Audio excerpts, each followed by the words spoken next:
Hello everyone, welcome back to another video and a very special tree in my opinion that I have brought with me today, and that is this new Ficus Microcarpa that I bought here. It is very tiny, and that is actually what makes it special to me in my opinion, because my goal for this one in the future is actually to turn it into a Mame Bonsai. So a very miniature version of a bonsai, so really in a very small pot. This also includes a lot of detail on the structure of the branches, for example, which we will discuss a bit more later on in this video still. But for the beginning, I want to simply quickly talk a bit about Ficus Microcarpa, the genus itself, and then also take a closer look at this tree. So Ficus Microcarpa, as I said, is part of the Ficus family. It is normally in the area where I'm living kept as an indoor tree. This is due to the fact that it doesn't really survive cold, so everything even remotely close to freezing temperatures will definitely kill this tree. So if you live in areas where it goes below freezing, definitely keep it inside as an indoor bonsai. This doesn't mean that you cannot bring it outside in summer. It definitely does benefit from a summer spent outside on a balcony, on a terrace, so definitely if you have that possibility, do so. Bring your tree, your ficus outside. It will definitely have a lot of growth normally in that summer. Only when you bring it outside, make sure you keep it in partial shade at the beginning, as normally when you bring it outside after keeping it inside, the direct sunlight can be damaging to the leaf stem. So that is something to keep in mind. Other than that, it is quite a hardy tree. I always say it's probably one of the best trees for beginners.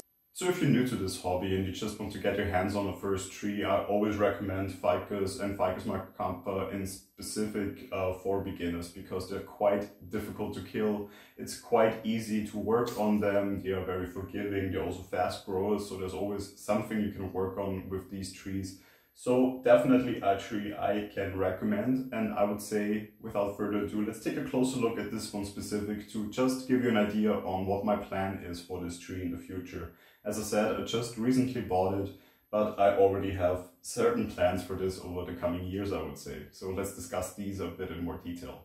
So, welcome to a close-up of this Ficus Microcarpa, and as you can see right away, it has this typical Ficus Microcarpa look with a very strong root actually, so it is normally an uprooted pot, and in this case it is not grafted, so we don't have another genus grafted onto this root, but it's actually the original Ficus Microcarpa foliage, or in this case actually then a bigger foliage, and you can see already on the leaves that they're a bit bigger. I'm quite happy with that because the other two Ficus Microcarpa that I have in my collection are grafted. So I'm already really looking forward to working on a tree that is actually not grafted. My idea for this tree is actually to get rid of this root here on the side, because actually we could achieve a nice tapering tree, I think, in the future by also carving it maybe a little bit here. So taking out a bit more here of this root to give it the semblance of a nice tapering tree with nice foliage then here on top.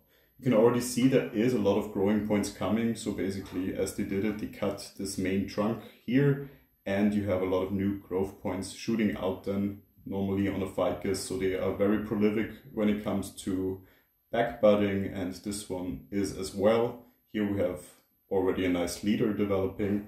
My goal for this tree right now is to really simply let it grow as wild as possible, as healthy and as strong as possible, to also thicken some of these branches here, and then really go in with a very clear look on the structure that I'm trying to get for this tree. Will we get some side branches? Will we work on the apex? Where will the apex be? Will it start right away from this grafting point, or do we develop a further branch up here? But as I said, I want to keep it as a Mame Bonsai, so very small, also in height, and then focus on foliage that's very dense, but still shows like a nice structure and nice pads up here. So that is definitely the main goal for this tree over the next couple of years. I have already tried to take a look at the roots, however, this is not that easy because it really is stuck in this little pot that it came in. You can see some of the roots are actually showing from below here. So when it comes to repotting, which probably I will do in a couple of months or in spring latest, I will probably have to cut it out of this pot because it is not budging. It won't come out of it right now to give me a look at the roots. As you can see, the soil is not the best one, just a coco coir mixture. However, as it is a Ficus Microcarpa, I'm not too worried that it will suffer in here. They are normally quite forgiving also when it comes to less than optimal soil. But as I said, a big next step will be when repotting it, taking out this root here. Hopefully we will have a lot of root mass on this part of the tree, but I do think so because it is the stronger and thicker of the two actually. So we will take out this part here, make sure we carve it closely to the trunk line to give it certain taper already as well, not to have it too clumpy up here, not to get inverse taper. And then in the future, focus mainly on the foliage, select branches that make the most sense to just give this tree a nice semblance of a tiny but still old looking tree. That is basically what I'm trying to do with this. So just giving you one more look at this tree, at the foliage. The only thing, as it is not grafted, the foliage is bigger. So what we probably will do is actually defoliate this tree over the next couple of years, a couple of times, simply to make sure that the leaves stay small and don't basically run away like here and get bigger and bigger. Just if we look at the comparison of those leaves that are from an earlier stage and from a later stage, you see what I mean with how we need to take care of these leaves to keep them as small as possible to fit the overall look of a tree that looks mature and has then nice foliage, a nice canopy up here. So there you have it. I hope this video gave you an idea what my plans are for this tree. If you have any questions about this specific tree and the plans I have for it, or about Ficus Microcarpa in general, feel free to leave those questions in the comments. I will get to answer them as soon as I see them. If you enjoyed this video, also feel free to leave a like, and if you enjoy this channel, of course, feel free to subscribe to it. And then hopefully I will see you in the next video. Until then, goodbye.